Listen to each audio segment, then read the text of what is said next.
Welcome to the Social Justice Journalism Podcast. I'm your host, Danny Kalaji, and today's Q&A episode honors a Black trailblazer and University of Georgia alum who changed and reset the educational parameters of Black and white integration in the South in the 1960s. This is Harold Alonzo Black. In August, the University of Georgia opened a new freshman dorm on Baxter Street. Walking through the halls and the lobby, the portraits of three legendary Black UGA alumni glare proudly among nearly 530 freshman Bulldogs. This is Black Diallo Miller Hall. UGA's newest residence hall was named in honor of Harold Alonzo Black, Mary Blackwell Diallo, and Carrie Russian Miller, the first African-American students to enroll as freshmen and complete their undergraduate degrees at UGA. This fall marks the 60th anniversary of the year Black, Diallo, and Miller enrolled as freshmen. The three were honored at a ribbon dedication ceremony on August 4th.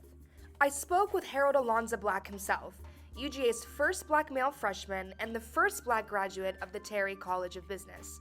Black retired as Professor Emeritus of the University of Tennessee, Knoxville, after 24 years of service as the James F. Smith Jr. Professor of Finance. A native of Atlanta, he earned his master's and doctoral degrees from the Ohio State University. He shared his memories as a UGA student and divulged the importance of a hall in his namesake for the dreams and futures of all Black students and what it means to him.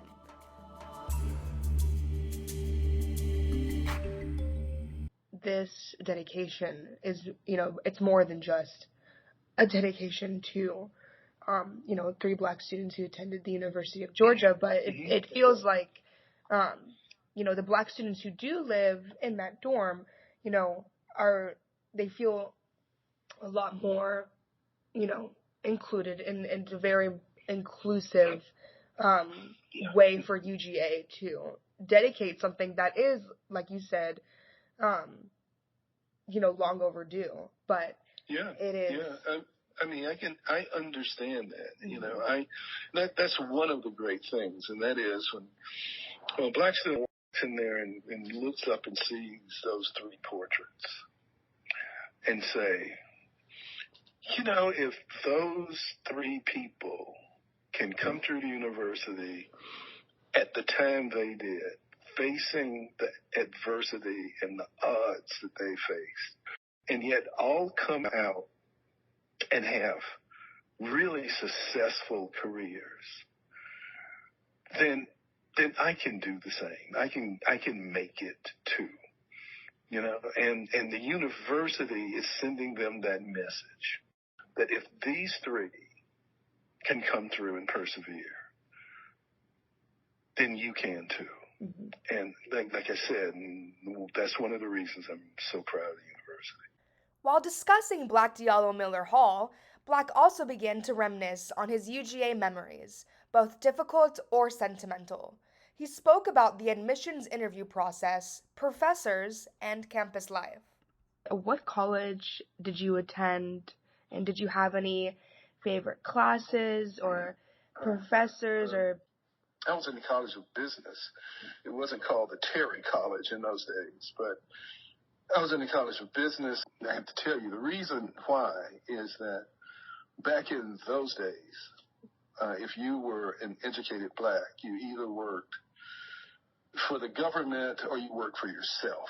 You had in the South. Mm-hmm. And all of my father's siblings and my mother's, well, not really my mother's, but my mother was a school teacher. My father was a school teacher. But when I was in the College of Business, I encountered my very first economics course. Mm-hmm. And I was used to making very good grades. I had a series, with one exception, of really good, interesting professors. Mm-hmm. But one of the three professors I encountered at Georgia who gave me a grade other than what I earned because they were racist. I only recall having one class in my 4 years at Georgia that tested multiple choice true false. Mm-hmm. they just didn't do that in those days. Mm-hmm. There were either essay exams and papers, and he gave me a C on an exam, and I knew it was in any paper. Mm-hmm. And when I went to him to ask why did he give me that grade, and when he explained it, he literally kicked me out of his office and told me never to come back in his office. And he gave me another C, and I went to the department head, and I said, I'm going to make a C, and I've never made a C before, and here's my paper. And so he said, well, I'll let you drop the course. The guy was really well known as a racist, and I said, no, I'm not going to drop the course because that will put me off of my schedule. So I'll just take this course and make a C. And I ended up trying to make that professor's life miserable. He did give me a C, but I would camp out in his office. I'd walk around campus behind him with my papers saying, why did you give me this grade? Why did you give me this? And when I was in the class, he would never call on me. But that was, but interestingly enough, in the fall term, when I came back to campus, his name wasn't up on the register. He was an unteam assistant professor. Mm-hmm. And I went into the department head's office and I said, what happened to Dr. So-and-so? And he said, I terminated him. Mm-hmm. He said, I couldn't change his grade. He said, but I didn't want him on my faculty. Mm-hmm. And that's basically how I was treated by most people. Mm-hmm. At Georgia. When we first came there, when I first came to Georgia, you have to understand that I had never talked to a white person in my life, and most everyone that was white in Georgia had never talked to a black person on the same level. That's the way the South was back in those days. Mm-hmm. And so when I came to Georgia, I had to have a personal interview, and I walked into the registrar's office. He gave me the interview, mm-hmm. and it was a very hostile interview. I mean, he actually said when my dad and I walked into his office. Now you have to understand, I was 16 years old at the time. When we walked into his office, he didn't shake our hands. He didn't ask us to sit down. He didn't say welcome to Athens. First thing out of his mouth was, "Why do you want to come here? Because we don't want you here." We have speculation as to why I was accepted. Mm-hmm. But we never really had proof of why I was accepted, and we were really, really shocked when we got that letter of acceptance. Similar to UGA freshmen walking into their new dorm, Black Diallo Miller Hall, Black shared the first time he walked into Reed Hall, where he lived as a first year. Both are completely contradicting experiences. They felt they had to put a black male on campus, and Reed Hall was a freshman dorm. Mm-hmm. And so when we walked in there, and there was one bed in that room, my mother said, "Is he the only colored boy who is going to be here?" That's how they talked in those days. And the house mother said, "Yes, ma'am." I mean, this is a well-known story. We walked out to the car. Mother said, "Get in this car. You're not going back in there." And I said, "No, my stuff's in there." She said, "We will get you new stuff." And I said, "Well, where am I going to go to school?" Dad looked at me and he says, "I'll just borrow the money. I'll sing to her to get in the car. We're not letting you go back in there."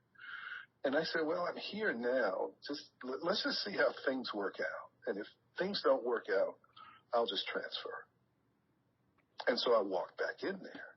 Mother hypothesized that they accepted me because of the hostile interview, that they knew that they were going to have to accept males. And she thought that if they put me in there and I got injured, I got hurt, I got literally run out of the dormitory, got attacked, they would say, "See, we told you that we shouldn't take these people because we can't guarantee their safety." You've gone over some, memories that you've had from your time at UGA. Were there any other, distinct memories that maybe you carry with you still today? Literally tons of them. I mean, mm-hmm.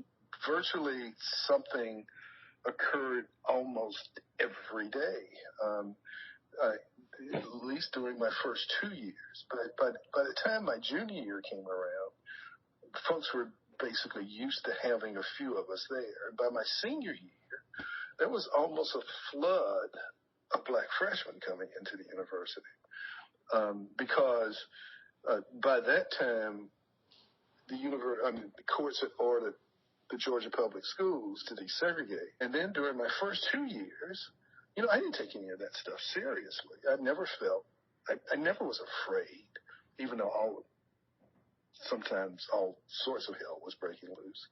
The class and ethnic demographics of UGA have changed drastically, but still remain low. Now, just over 8% of the total 40,118 total students at UGA are black, according to the 2021 UGA Factbook.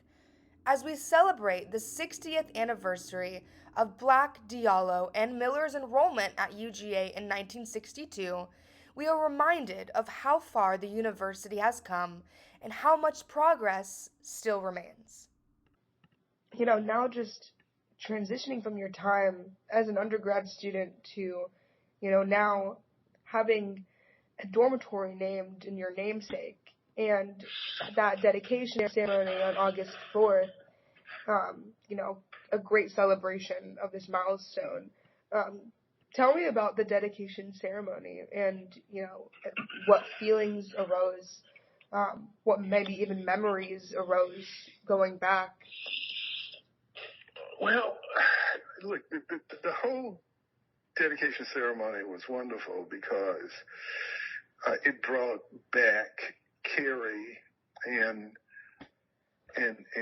Mary Diallo back to university. We had come back to the university in 2017. They actually had a day for us on campus and a forum in one of the student auditoriums that was jam-packed that evening. But this was an occasion in which our families were there. To bring the whole family together for this event meant a great deal to me.